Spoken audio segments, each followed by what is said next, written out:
ಪ್ರೀಸ್ lord, ಪ್ರೀಸ್ lord. ಪಿತನಿಗೂ ಸುತನಿಗೂ ಮತ್ತು ಪವಿತ್ರ ಆತ್ಮರಿಗೂ ಮಹಿಮೆಯಾಗಲಿ. ಆದಿಯಲ್ಲಿದ್ದ ಹಾಗೆ ಈಗಲೂ ಯಾವಾಗಲೂ ಸದಾಕಾಲಕ್ಕೂ ಸ್ತೋತ್ರ ಉಂಟಾಗಲಿ. ಪ್ರೀಸ್ ಲಾರ್ಡ್, ಪ್ರೀಸ್ ಲಾರ್ಡ್. ಪ್ರಭು ಯೇಸುವಿನಲ್ಲಿ ನನ್ನ ಪ್ರಿಯ ಸಹೋದರ ಸಹೋದರಿಯರೇ, ದೇವರ ಮಕ್ಕಳೇ, ಪ್ರಭು ಯೇಸು ಕ್ರಿಸ್ತರ ಕೃಪಾಶೀರ್ವಾದವು, ದೇವರ ಪ್ರೀತಿಯು, ಪವಿತ್ರ ಆತ್ಮರ ಅನ್ಯೋನ್ಯತೆಯು ನಿಮ್ಮೆಲ್ಲರೊಡನೆ ಇರಲಿ. ಪ್ರೀಸ್ ಲಾರ್ಡ್, ಪ್ರೀಸ್ ಲಾರ್ಡ್. ಪ್ರಿಯರೇ, ದೇವರ ಅನಂತ ಪ್ರೀತಿ ದೈವತ್ವದ ಒಂದು ಪ್ರಭಾವಳಿ. ದೇವರ ಅನಂತ ಪ್ರೀತಿ ದೈವತ್ವದ ಪ್ರಭಾವಳಿ. ದೈವ ಪ್ರೀತಿಯು ಯಾವಾಗ ನಮ್ಮಲ್ಲಿ ನೆಲೆಗೊಂಡಿರುತ್ತದೋ ನಾವೊಂದು ಪ್ರಭಾವಳಿಯಾಗಿರುತ್ತೇವೆ.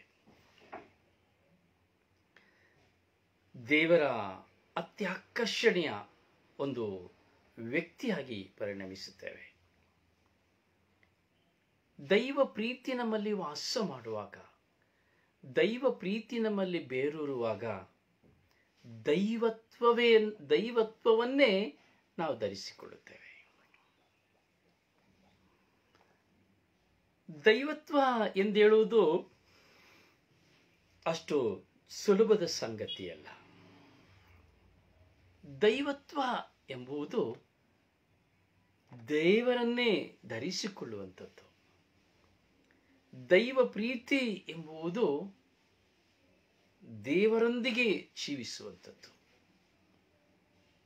ಇದನ್ನು ಸರಿಯಾಗಿ ಅರ್ಥ ಮಾಡಿಕೊಳ್ಬೇಕು.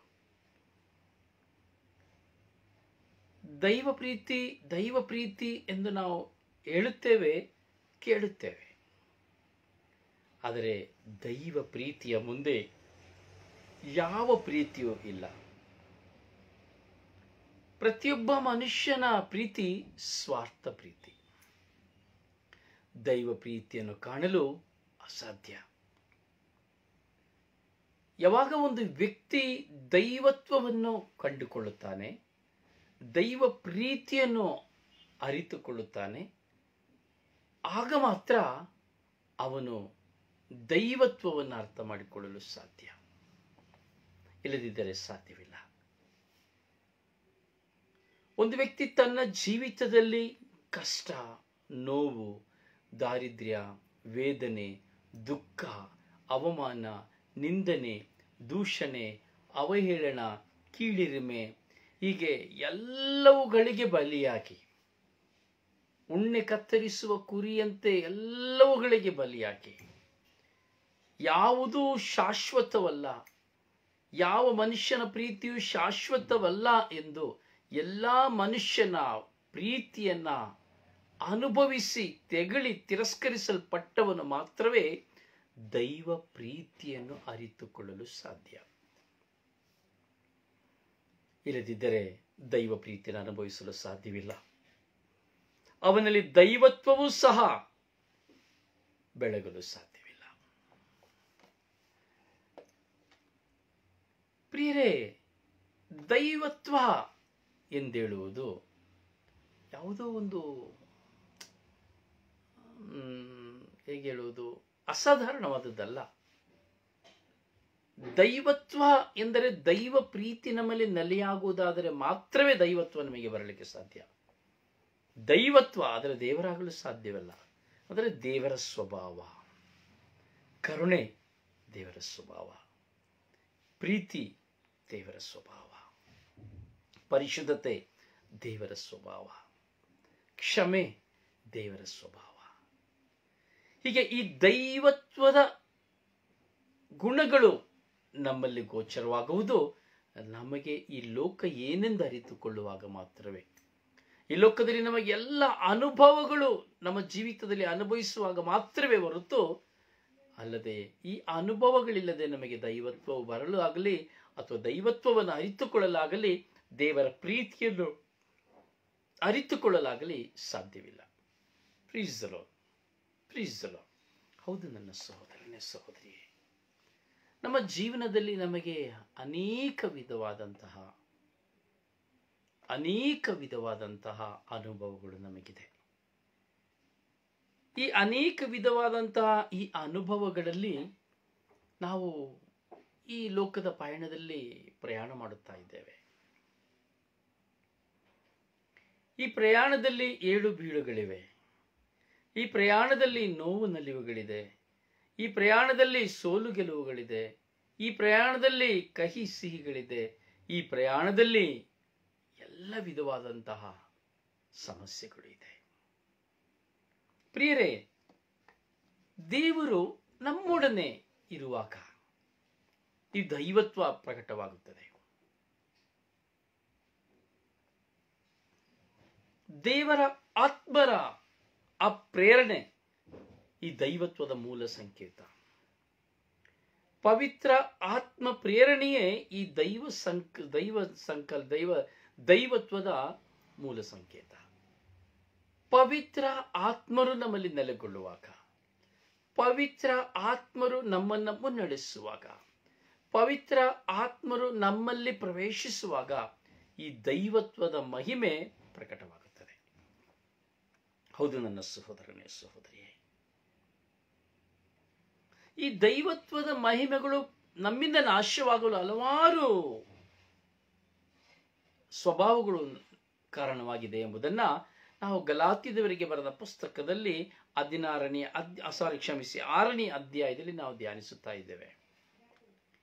ಇಂದು ಪವಿತ್ರಾತ್ಮ ಧ್ಯಾನ ಭಾಗ 26ನೇ ಧ್ಯಾನವನ್ನು ನಾವು ಚಿಂತಿಸ್ತಾ ಇದ್ದೇವೆ. 22ನೇ ಧ್ಯಾನವನ್ನು ನಾವು ಚಿಂತಿಸ್ತಾ ಇದ್ದೇವೆ. ಪ್ರಿಯರೇ, ಪವಿತ್ರ ಆತ್ಮರು ಎಂಬುದಾದರೆ ಅವರು ನಮ್ಮನ್ನು ಅಶುದ್ಧ ನಡತೆಗೆ ಕರೆದುಕೊಂಡು ಹೋಗುವವರಲ್ಲ. ಪವಿತ್ರಾತ್ಮರು ನಿಮ್ಮಲ್ಲಿ ಇರುವಾಗ ನೀವು ಅಶುದ್ಧ ನಡತೆಗೆ ಹೋಗಲು ಸಾಧ್ಯವಿಲ್ಲ. ಪವಿತ್ರಾತ್ಮರು ನಿಮ್ಮಲ್ಲಿ ಪ್ರವೇಶಿಸುವಾಗ, ಪವಿತ್ರಾತ್ಮರು ನಿಮ್ಮಲ್ಲಿ ತಂಗುವಾಗ ಅಶುದ್ಧತೆಯ ನಡತೆಗಳು ನಿಮ್ಮಲ್ಲಿ ಬರಲು ಸಾಧ್ಯವಿಲ್ಲ. ಪ್ರೀಸಲು ಪ್ರಿಯ, ನಾವು ಕಳೆದ ದಿನಗಳಿಂದ ಪವಿತ್ರಾತ್ಮರ ವಿರುದ್ಧವಾಗಿರುವಂತಹ ದುಷ್ಫಲಗಳನ್ನು ಕುರಿತು ನಾವು ಧ್ಯಾನಿಸ್ತಾ ಇದ್ದೇವೆ. ಪ್ರಿಯರೇ, ನಾನು ನೆನ್ನೆ ಒಂದು ಸನ್ನಿವೇಶ ನನ್ನ ಕಣ್ಣು ಮುಂದೆ ಇತ್ತು. ಒಂದು ದೊಡ್ಡ ಪಾರ್ಟಿ, ಒಂದೊಂದು ಪಾರ್ಟಿ ಇದುವರೆಗೂ ಸಹ ನೀವು ಆ ಪಾರ್ಟಿ ನೋಡಿರ್ಲಿಕ್ಕಿಲ್ಲ. ಅಂತಹ ಒಂದು ಮನೋಹರವಾದಂತ ಒಂದು ಕಾರ್ಯಕ್ರಮ ಪಾರ್ಟಿ. ಒಬ್ಬೊಬ್ಬ ಅತಿಥಿಗಳಿಗೂ ಕುಳಿತುಕೊಳ್ಳುವಂತಹ ಒಂದೊಂದು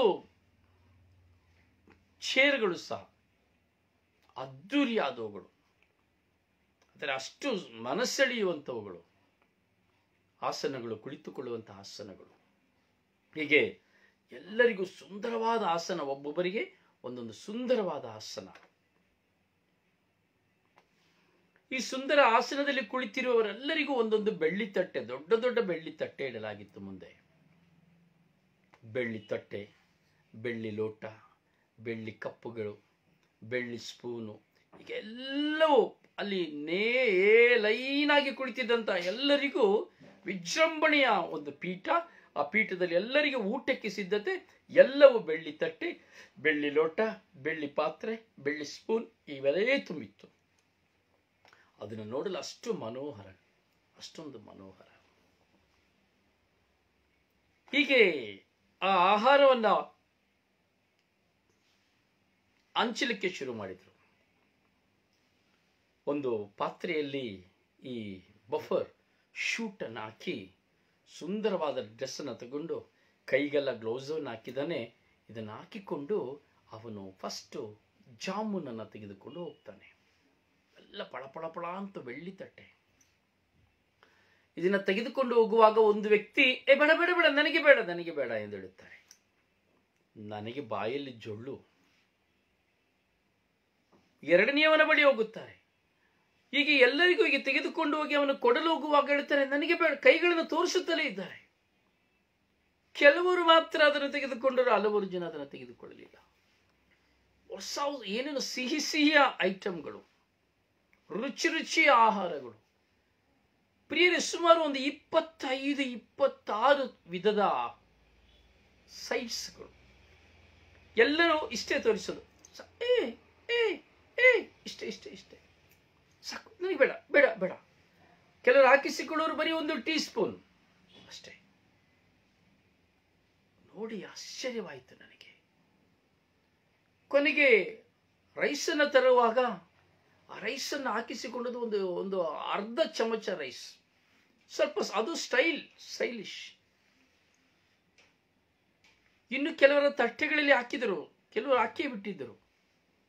ಇಷ್ಟು ಅನ್ನವನ್ನು ತಿಂದು ಪಕ್ಕದಲ್ಲಿರುವಂತಹ ಟಿಶ್ಯೂನ ತೆಗೆದು ಒರೆಸಿ, ಬಾಯಿನ ಒರೆಸಿ, ಕೈಯನ್ನು ಒರೆಸಿ, ನೀರಿನ ಕುಡಿಯೋರು ನೀರು ಕುಡಿಯಬಹುದು, ಫ್ರೂಟ್ ಜ್ಯೂಸನ್ನು ಕುಡಿಯೋರು ಫ್ರೂಟ್ ಜ್ಯೂಸನ್ನು ಕುಡಿಬೋದು, ಅಥವಾ ಪೆಪ್ಸಿನ 7 ಅಪ್ ಕುಡಿಯೋರು ಅದನ್ನು ಕುಡಿಬಹುದು.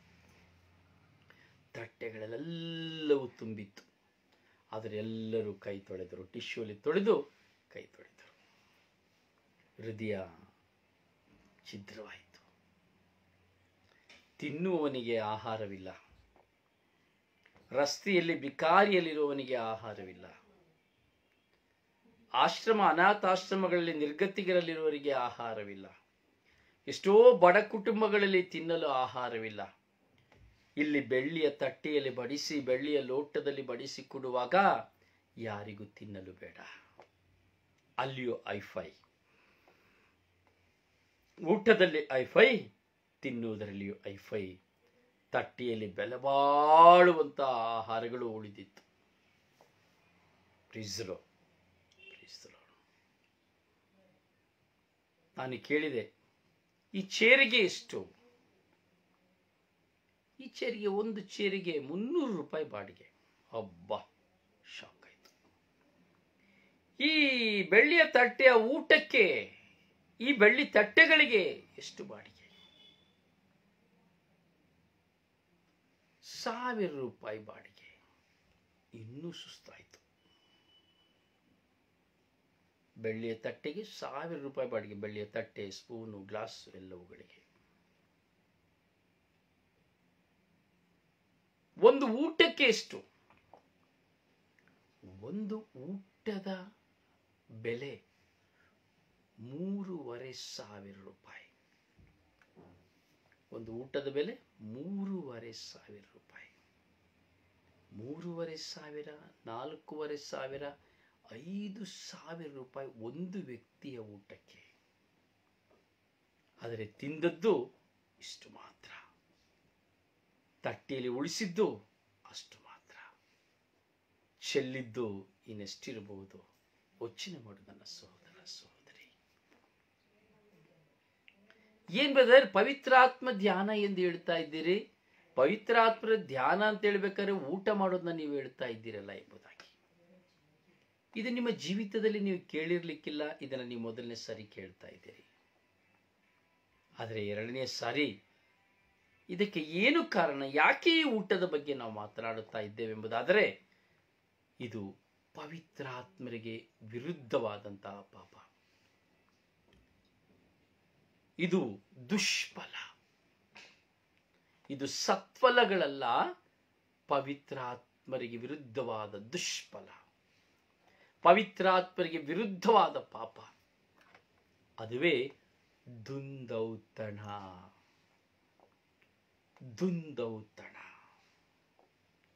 ವಿನಾಕಾರಣವಾಗಿ ಹಣವನ್ನು ಖರ್ಚು ಮಾಡುವುದು. ನೋಡಿ, ಇವತ್ತು ಮದುವೆ ಮಾಡೋರನ್ನ ನಾವು ನೋಡ್ತೇವೆ, ಅಥವಾ ಯಾವುದೋ ಒಂದು ಕಾರ್ಯಕ್ರಮಗಳನ್ನು ಮಾಡುವವರನ್ನ ನಾವು ನೋಡ್ತೇವೆ, ಫಂಕ್ಷನ್ಗಳನ್ನು ನಾವು ನೋಡ್ತೇವೆ. ಐಷಾರಾಮಿಯ ಜೀವನ. ಒಂದು ಛತ್ರಕ್ಕೆ, ಫಂಕ್ಷನ್ಗೆ ಹೋಗ್ಬೇಕಂದ್ರೆ, ಒಳ್ಳೆ ಫಂಕ್ಷನ್ ಅಂದ್ರೆ 3 ಲಕ್ಷ, 5 ಲಕ್ಷ, 8 ಲಕ್ಷ, 10 ಲಕ್ಷ ರೂಪಾಯಿ ಒಂದು ದಿನಕ್ಕೆ, 24 ಗಂಟೆಗಳ ಛತ್ರಕ್ಕೆ. ದುಂದೌತಣ. ಒಂದು ಹೂವಿನ ಡೆಕೋರೇಷನ್ ಮಾಡಲಿಕ್ಕೆ ನಾವು ನೋಡ್ತೇವೆ, 1 ಲಕ್ಷ, 50,000, 2 ಲಕ್ಷ, 2.5 ಲಕ್ಷ, 3 ಲಕ್ಷ. ದುಂದೌತಣ.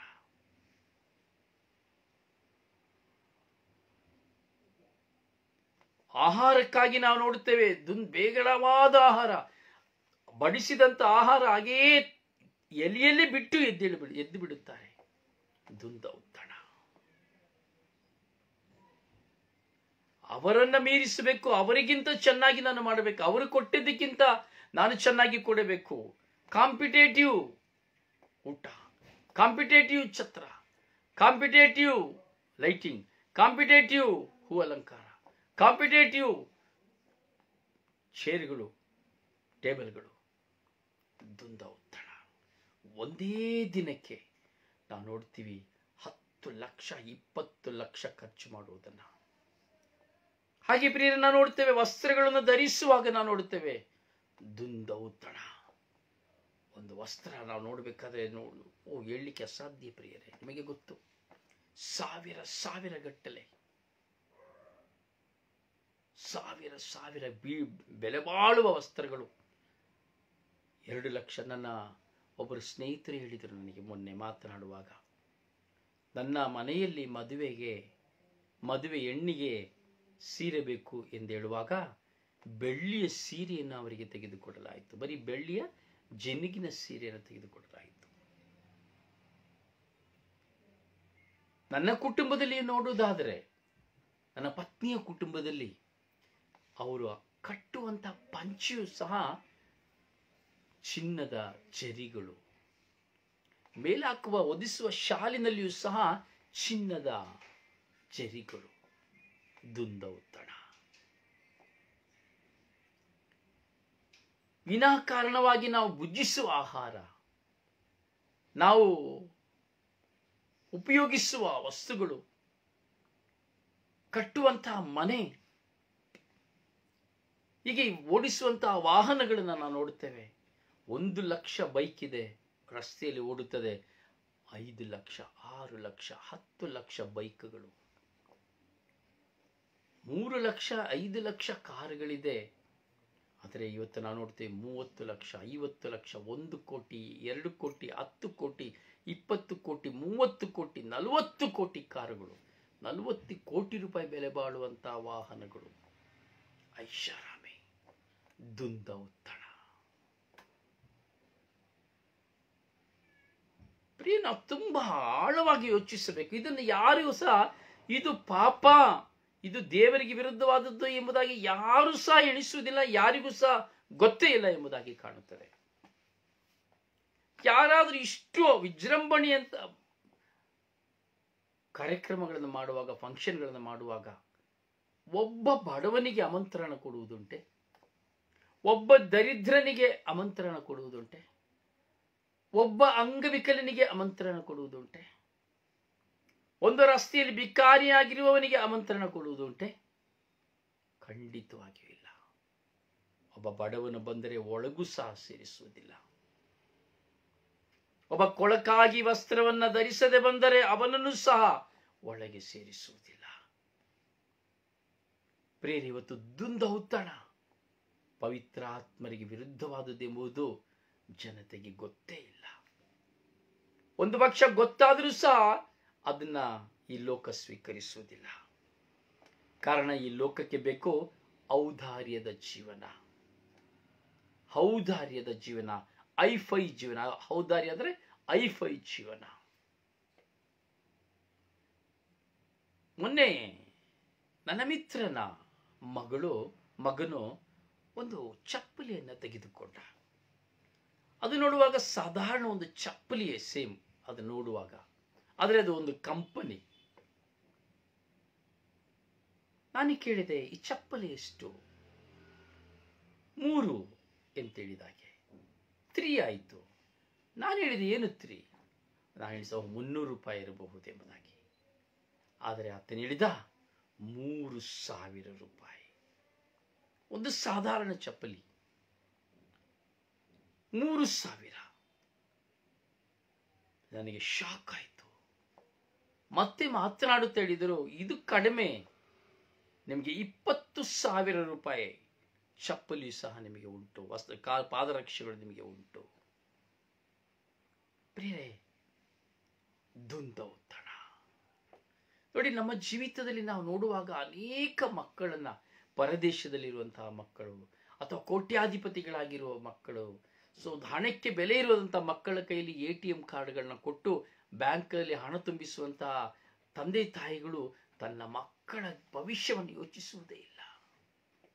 ಹಣದ ಮೌಲ್ಯವೇ ಅರಿವಾಗುತ್ತಾ ಇಲ್ಲ. ಹಣದ ಬೆಲೆ ಯಾರಿಗೂ ತಿಳಿಯುತ್ತಾ ಇಲ್ಲ. ದುಂದೌತಣ ನೋಡಿ, ಒಬ್ಬ ಮಿಡ್ಲ್ ಕ್ಲಾಸ್ ಊಟ ಮಾಡುವಂತ ಕ್ಯಾಂಟೀನ್ ಬೇರೆ, ಒಬ್ಬ ಮಧ್ಯಮ ವರ್ಗದವನು ಊಟ ಮಾಡುವಂತ ಕ್ಯಾಂಟೀನ್ ಬೇರೆ, ಅದೇ ಒಂದು ಐಫೈ ಆಗಿರುವಂತಹ ವ್ಯಕ್ತಿಗಳು ಊಟ ಮಾಡುವ ಕ್ಯಾಂಟೀನ್ ಬೇರೆ. ಇಲ್ಲಿ 10 ರೂಪಾಯಿ ಕೊಟ್ಟು ಕುಡಿಯುವ ಟೀ ಅಲ್ಲಿ 500 ರೂಪಾಯಿ. ಇಲ್ಲಿ 10 ರೂಪಾಯಿ ಕೊಟ್ಟು ಕುಡಿಯುವ ಟೀ ಅಲ್ಲಿ 500 ರೂಪಾಯಿ. ಇಲ್ಲಿ 100 ರೂಪಾಯಿ ಕೊಟ್ಟು ಮಾಡುವ ಊಟ ಅಲ್ಲಿ 3000 ರೂಪಾಯಿ.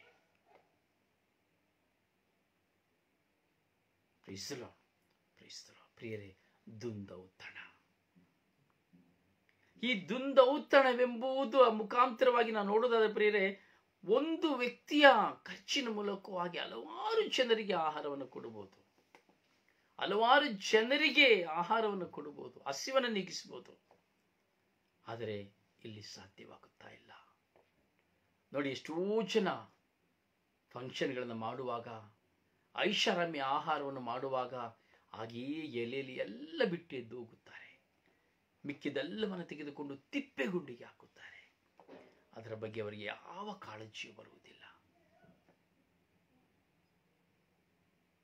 ಕಾರಣ ಅವರಲ್ಲಿ ಕಟ್ಟಿ ಹಾಕಲ್ಪಟ್ಟಿರುವಂತಹ ಬಂಧನಗಳು, ಅವರ ಕೈಯಲ್ಲಿರುವಂತಹ ಹಣದ ಮೌಲ್ಯದ ಆ ಒಂದು ವ್ಯಾಲ್ಯೂ. ಪ್ರಿಯರೇ, ನಾನು ಸರಳವಾಗಿ ಇವತ್ತು ನಿಮ್ಮ ಮುಂದೆ ಈ ಶುಭ ಸಂದೇಶವನ್ನು ಸಾರ್ತಾ ಇದ್ದೇನೆ. ಈ ದುಂದೌತಣವನ್ನು ಕುರಿತು ನಿಮ್ಮ ಮುಂದೆ ಸರಳವಾಗಿ ನಾನು ಹೇಳುತ್ತಾ ಇದ್ದೇನೆ. ಈ ಸರಳತೆಯಲ್ಲಿ ನೀವು ತಿಳಿದುಕೊಳ್ಳಬಹುದು ಈ ದುಂದೌತಣ ಎಂಬುದು ಎಷ್ಟು ದುಷ್ಪರಿಣಾಮಕಾರಿ ಎಂಬುದಾಗಿ. ಎಷ್ಟೋ ಜನ ಈ ದುಂದೌತಣಕ್ಕಾಗಿಯೇ ಸಾಲ ಮಾಡಿ ಹೋಗಿದ್ದಾರೆ. ಲಕ್ಷಗಟ್ಟಲೆ ಸಾಲ ಮಾಡಿ ಬಡ್ಡಿ ಕಟ್ಟುವವರಿದ್ದಾರೆ. ಜನರ ಮುಂದೆ ತೋರ್ಪಡಿಸಿಕೊಳ್ಳುವುದಕ್ಕಾಗಿ, ಜನರನ್ನು ಮೆಚ್ಚಿಸಿಕೊಳ್ಳುವುದಕ್ಕಾಗಿ ದುಂದೌತಣ.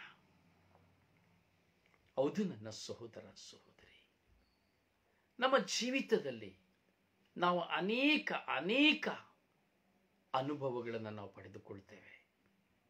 ಆದರೆ ಈ ದುಂದೌತಣದ ಅನುಭವಗಳು ನಮಗೆ ಅರಿವೇ ಆಗುವುದಿಲ್ಲ. ನೋಡಿ, ಕೆಲವರು ಇರುವಾಗ ಬೇಕಾದಷ್ಟು ತಿಂದು ಕುಡಿದು ಉಡಾಯಿಸಿ ಮಜಾ ಮಾಡಿ ಬಿಡ್ತಾರೆ. ಕೊನೆಗೆ ದರಿದ್ರರಾಗಿ ಹೋಗುವಾಗ ಒಂದು ಹೊತ್ತು ಆಹಾರಕ್ಕಾಗಿ ಅವರು ಪರಿತಪಿಸ್ತಾರೆ. ಆದರೂ ಸಹ ನಾನು ದುಂದೌತಣ ಮಾಡಿ ದೇವರಿಗೆ ವಿರುದ್ಧವಾಗಿ, ಪವಿತ್ರಾತ್ಮರಿಗೆ ವಿರುದ್ಧವಾಗಿ ನಾನು ಜೀವಿಸಿದೆ ಎಂಬುದು ಅವರ ನೆನಪಿಗೆ ಬರುವುದಿಲ್ಲ.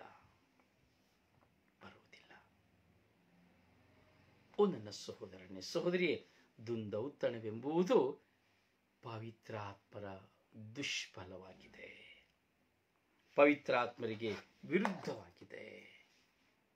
ಅದರಿಂದ ನಮ್ಮ ಜೀವಿತದಲ್ಲಿ ನಾವು ಚಿಂತಿಸಬೇಕು.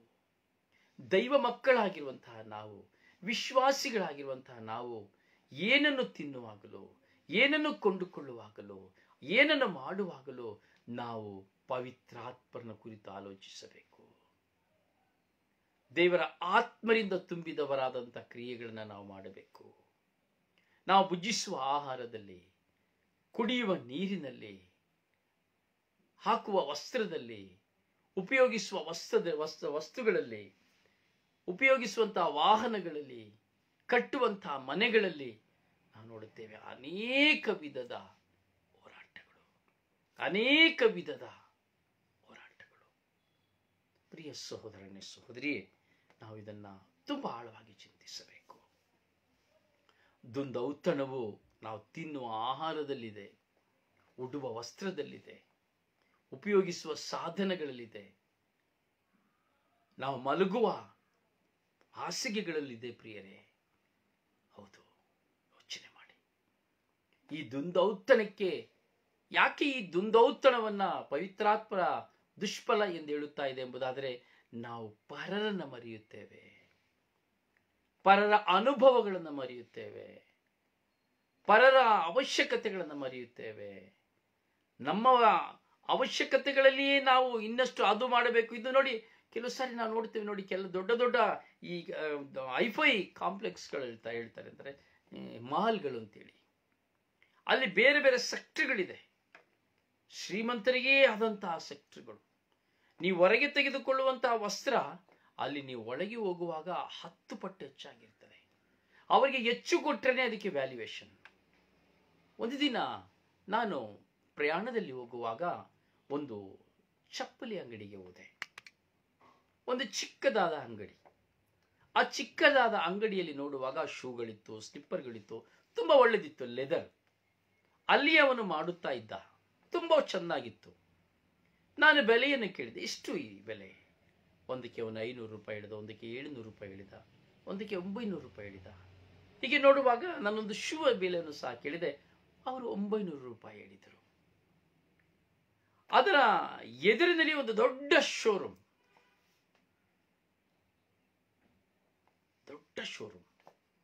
Slipper showroom, footwear shop. ಅದರೊಳಗೆ ಪ್ರವೇಶಿಸುವಾಗಲೇ ಗಾಜು, ಒಳಗೆ ಪ್ರವೇಶಿಸುವಾಗ ತಣ್ಣನೆ ಗಾಳಿ.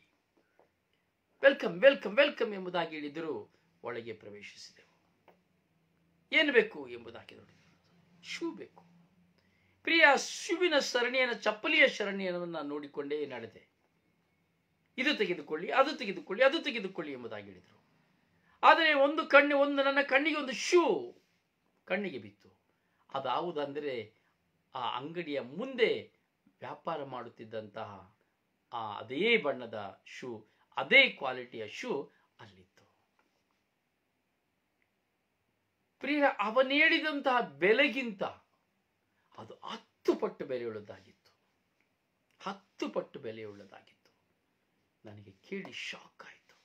ಆದರೆ ಇವನು ಹೇಳಿದ, ಅಣ್ಣ ಸರ್, ನೀವು ನನಗೆ ಇಷ್ಟು ಹೇಳ್ತಾ ಇದ್ದೀರಿ, ಇದೇ ಶೂ ನೀವು ಒಳಗೆ ಹೋಗಿ ಕೇಳಿ, ಆಗ ನಿಮಗೆ ಅರಿವಾಗ್ತದೆ ಎಂಬುದಾಗಿ. ನಾನು ಒಳಗೆ ಹೋದಾಗಲೇ ನನಗೆ ಗೊತ್ತಾಯಿತು ಆ ಶೂನ ಬೆಲೆ ಎಷ್ಟು ಎಂಬುದಾಗಿ. ಅವನು ಹೇಳಿದ ಮಾತು ಸತ್ಯವಾಯಿತು. ಹೀಗೆ ಐಫೈ ಆಗಿರುವವರ ಅಂಗಡಿಗಳೇ ಬೇರೆ, ಐಫೈ ಆಗಿರುವವರ ಹೋಟೆಲ್ಗಳೇ ಬೇರೆ, ಐಫೈ ಹಾಕುವಂಥ ವಸ್ತ್ರಗಳೇ ಬೇರೆ, ಸಾಧಾರಣ ವ್ಯಕ್ತಿಗಳು ಬಡಬಗ್ಗರು ಹಾಕುವಂಥದ್ದೇ ಬೇರೆ, ಮೀಡಿಯಂ ಜನಾಂಗದವರು ಹಾಕುವಂಥದ್ದೇ ಬೇರೆ. ಇದು ಯಾವ ವಿಧದಲ್ಲಿ ಪಾಪ? ಇದು ದುಷ್ಫಲಗಳು. ಅಂದರೆ ಒಂದು ವ್ಯಕ್ತಿ ನಾನು ನನಗಾಗಿ ಉಪಯೋಗಿಸಿಕೊಳ್ಳುವುದರಲ್ಲಿ ಸ್ವಲ್ಪವಾದರೂ ಮುರಿದು ಪರರಿಗೆ ಕೊಡಬೇಕೆಂಬ ಮನೋಭಾವನೆ ಇಲ್ಲದಂಥದ್ದನ್ನು ನಾವು ನೋಡ್ತೇವೆ. ಅಲ್ಲಿ ಇಷ್ಟು ಕ್ರಯದಿಂದ ನಾನು ಕೊಂಡುಕೊಂಡು ದುಂದೌತಣ ಮಾಡ್ತಾ ಇದ್ದೇನೆ, ದುಂದು ವೆಚ್ಚ ಮಾಡ್ತಾ ಇದ್ದೇನೆ ಎಂಬುದು ನಮಗೆ ಅರಿವು ಬರೋದೇ ಇಲ್ಲ. ಅಂದರೆ ಹಣದ ಮೌಲ್ಯ ನಮಗೆ ಗೊತ್ತಾಯ್ತಂದ್ರೆ, ಈ ಹಣ ಎಂಬುದು ದೇವರಿಂದ ಬರುವಂಥದ್ದು. ಹಣ, ಆಸ್ತಿ ಎಂಬುದು ದೇವರ ಕೊಡುಗೆ, ದೇವರ ದಾನ, ಮನುಷ್ಯನಿಂದ ಬರುವಂಥದ್ದಲ್ಲ. ಓ ನನ್ನ ಸಹೋದರನೇ, ಸಹೋದರಿಯೇ, ಈಗ ಈ ದುಂದೌತಣ ಭುಜಿಸುವ ಆಹಾರದಲ್ಲಿ ಮುಖ್ಯತ್ವವನ್ನು ವಹಿಸುವಾಗ ಈ ದುಂದೌತಣದಿಂದ ಹಲವಾರು ಜನರ ಹಸಿವನ್ನು ನೀಗಿಸಲು ಸಾಧ್ಯ, ಹಲವಾರು ಜನರಿಗೆ ಆಶ್ರಯ ಕೊಡಲು ಸಾಧ್ಯ, ಹಲವಾರು ಜನರಿಗೆ ಅದು ಸಂತೋಷವನ್ನು ಕೊಡಲು ಸಾಧ್ಯ.